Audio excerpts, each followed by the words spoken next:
Hello everyone, আসসালামু আলাইকুম। আমি মুজিবুর রহমান, আপনার সবাই স্বাগত জানাচ্ছি আজকের লেকচার ভিডিওতে।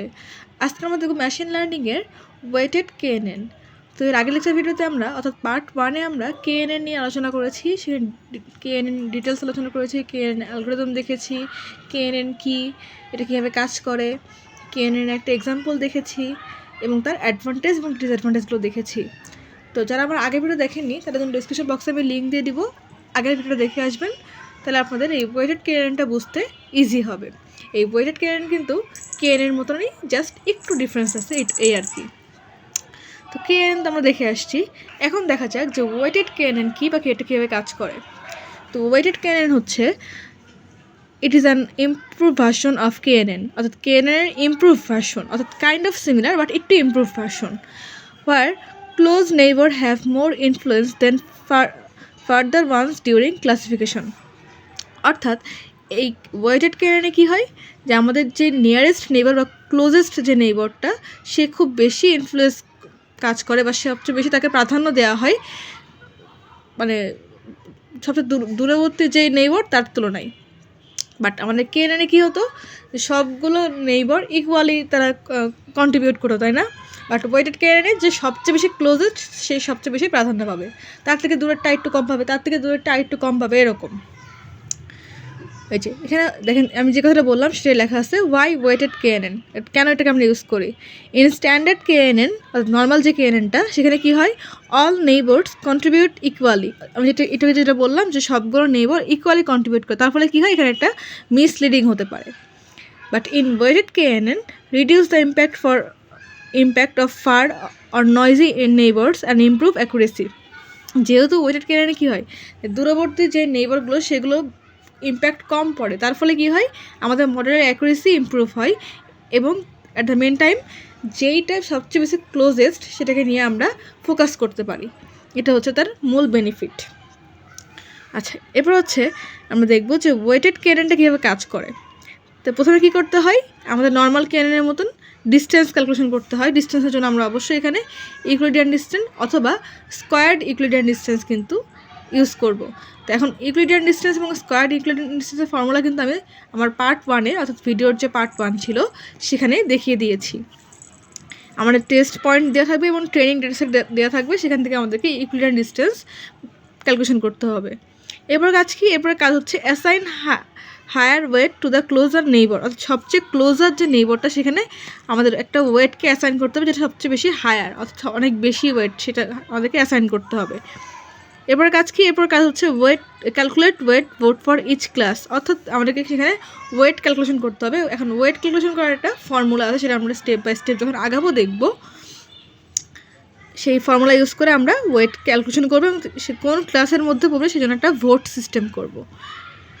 ওকে, এরপর কি class with highest total wait is selected, অর্থাৎ যেখানে আমরা বেশি হাইয়েস্ট ওয়েট পাবো সেটাকে আমরা ক্লাস হিসেবে সিলেক্ট করব।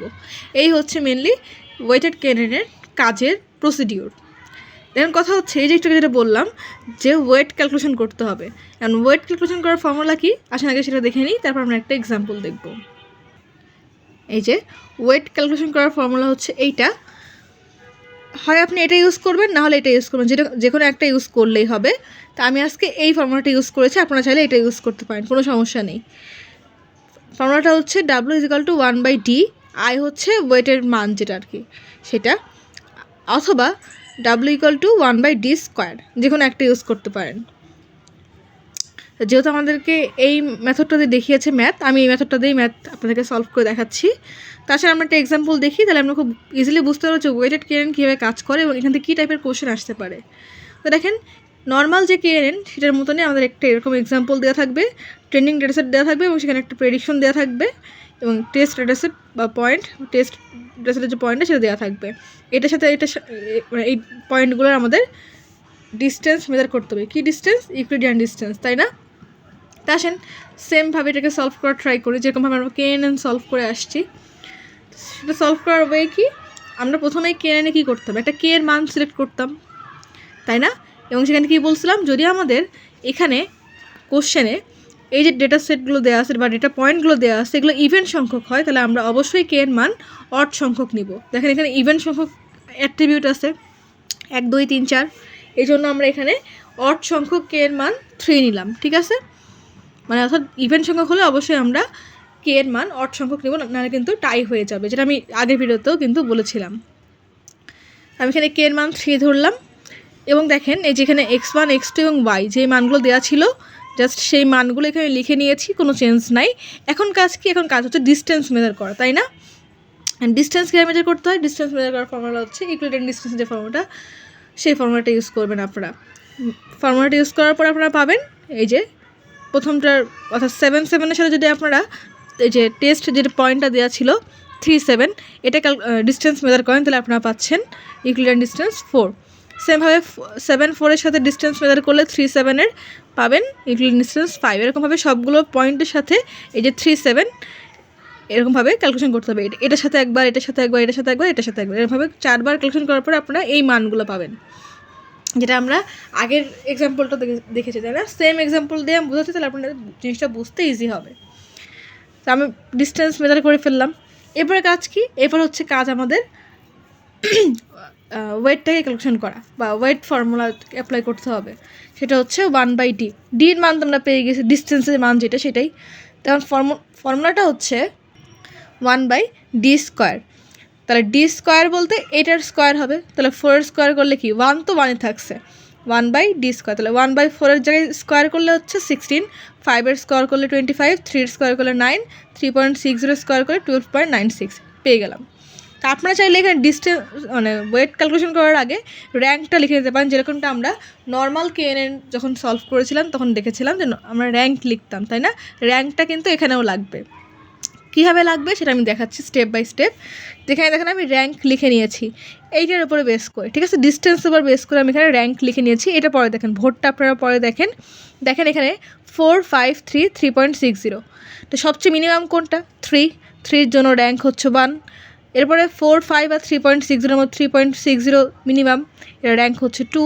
এরপরে 4 হচ্ছে মিনিমাম, 3 আর 5 হচ্ছে 4, র্যাঙ্ক করে নিলাম, যেটা আমরা নর্মাল কেনেনও করে নিয়েছিলাম, তাই না? সেম কাজ করলাম, এখন পার্থক্য নাই। দেখেন ভোটটা কীভাবে আসলো?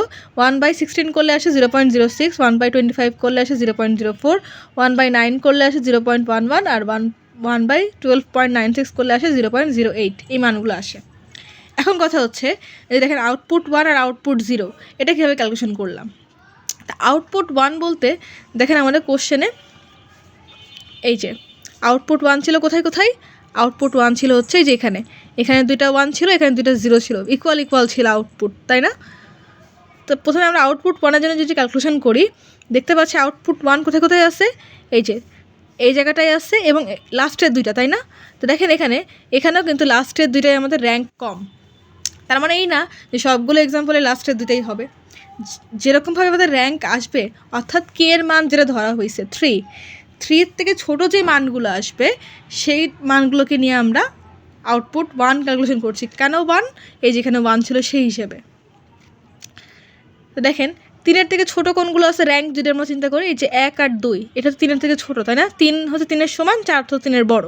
তাহলে 1 আর 2-এ ভোট কত দেওয়া আছে? 0.11 0.08। এই দুটো মানকে আমরা যোগ করলাম, তাহলে পাচ্ছি হচ্ছে 0.19। আর আউটপুট 0 বলতে এই দুটো মান, তাই না? তো দেখেন এখানে দুটো মানে কি আসছে? একটাই 3 আসছে, একটাই 4 আসছে। 3 আর এখানে কি এর মান ছিল 3, তাহলে এটা কি ইকুয়াল, আর এটা কি 4 হচ্ছে 3 থেকে বেশি হয়ে যাচ্ছে, বড় হয়ে যাচ্ছে, এই জন্য আমরা 4কে নিয়ে কোনো কাজ করব না।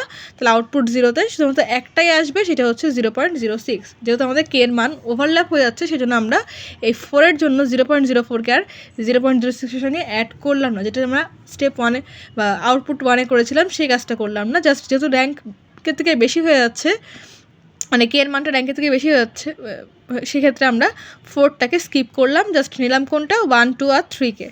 তাহলে আমাদের আউটপুট 0-এর মান কত আসছে? 0.06।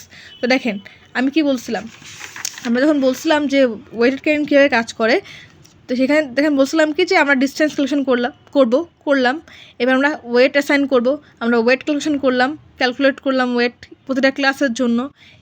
এরপরে class with highest total wait is selected, অর্থাৎ যেটার ওয়েট সবচেয়ে বেশি হাইয়েস্ট হবে সেটাকে আমরা ক্লাস হিসেবে সিলেক্ট করব। দেখেন আমাদের আউটপুট 1-এ আসছে 0.19, আউটপুট 0-তে আসছে 0.06, তাহলে 0.19 0.06 থেকে অবশ্যই বড়, এই জন্য আমাদের প্রেডিকশন হবে আউটপুট 1, যেহেতু এটা হায়ার ওয়েট সেই কারণে।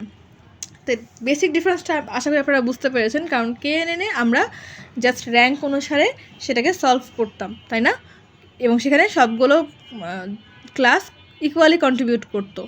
বাট ওয়েটেড KNN-এ কী হচ্ছে, যার ওয়েট বেশি সে অনুযায়ী আমাদেরকে মানে সাম করতে হচ্ছে বা ইয়ে করতে হচ্ছে র্যাঙ্ক অনুসারে, কেন মান অনুসারে। তো হোপফুলি আপনারা বুঝতে পেরেছেন। তারপর যদি বুঝে না থাকেন অবশ্যই কমেন্ট করবেন, আমি হয়তো কমেন্টে রিপ্লাই দেওয়ার চেষ্টা করব। তো আজকের মতো এই পর্যন্তই। পরবর্তী ভিডিওতে আমরা দেখব মাল্টিপল লিনিয়ার রিগ্রেশনের লিস্ট স্কোয়ার মেথড। তো পরবর্তী ভিডিও দেখার আমন্ত্রণ রইল। চ্যানেলটা এখন যারা সাবস্ক্রাইব করেন চ্যানেলটাকে প্লিজ সাবস্ক্রাইব করবেন, ভিডিওতে লাইক করবেন, কমেন্ট করবেন, শেয়ার করবেন। আজকের মতো এই পর্যন্তই। আল্লাহ হাফেজ।